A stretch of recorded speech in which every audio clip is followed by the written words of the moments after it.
An investigation has been launched into an incident involving Liberal MP-elect George Chahal. Calgary police confirmed Chahal, formerly a city councillor, ran for the Liberals in the riding of Calgary Skyview and captured the sole non-conservative seat in the city from incumbent Jag Sahota on Monday. The day before the election, he was captured on a doorbell camera removing one of Sahota's campaign flyers and replacing it with one of his own. A Calgary police spokesperson confirmed that a complaint was received. The report has been directed to our anti-corruption unit that handles investigations of a sensitive nature or involving a public official, read a statement from the spokesperson. We are in the very early stages of the investigation and at this point we have not yet determined if the investigation will remain with CPS or be transitioned to another investigative body, such as Elections Canada. Chahal's campaign said they were not aware of the investigation. Neither George or the campaign have been contacted by the Calgary Police Service and we have not been made aware of any ongoing investigation related to this matter, said campaign manager Randall Zalazar in an email. Chahal is also a sitting member of the Calgary Police Commission, the Civilian Oversight Board, serving as one of the council representatives. The commission said Chahal requested he be excused from his responsibilities for the duration of the campaign. The commission has just become aware that there is an investigation into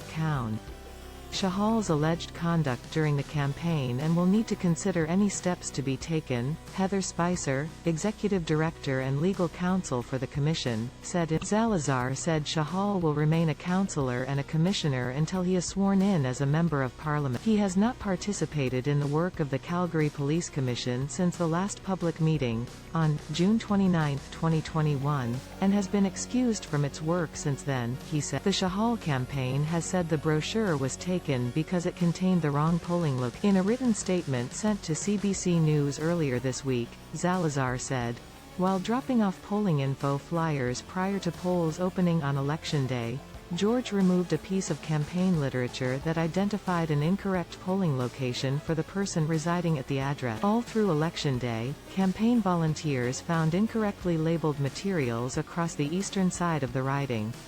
Our campaign contacted Elections Canada and advised but the Sahota campaign, as well as the homeowner who captured the footage, said that wasn't the case. Homeowner Glenn Pennant said it was Chahal's flyer that had the incorrect information.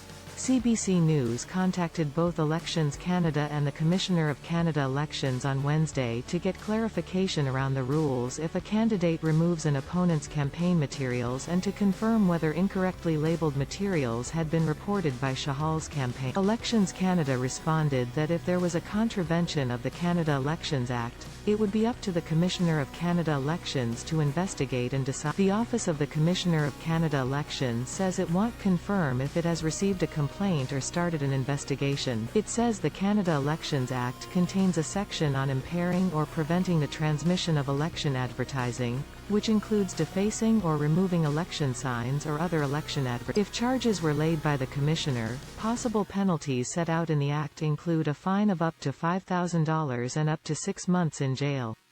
The Commissioner can also use informal means to resolve a complaint, like a caution or information letter. Laurie Williams, a professor of political science at Calgary's Mount Royal University, said the investigation is a big hit for an MP that was likely to be tapped for cabinet as one of only 2 Liberals elected in Alberta. When you know there are questions around the judgment of an MP-elect before cabinet selections have been made, it's much less likely that they'll be chosen for cabinet unless the investigation shows there's nothing to worry about, no charges will be laid, no offense being considered, she said. Unless that sort of information comes up in time for the cabinet picks, this is likely to disqualify George Chahal from membership in the cabinet.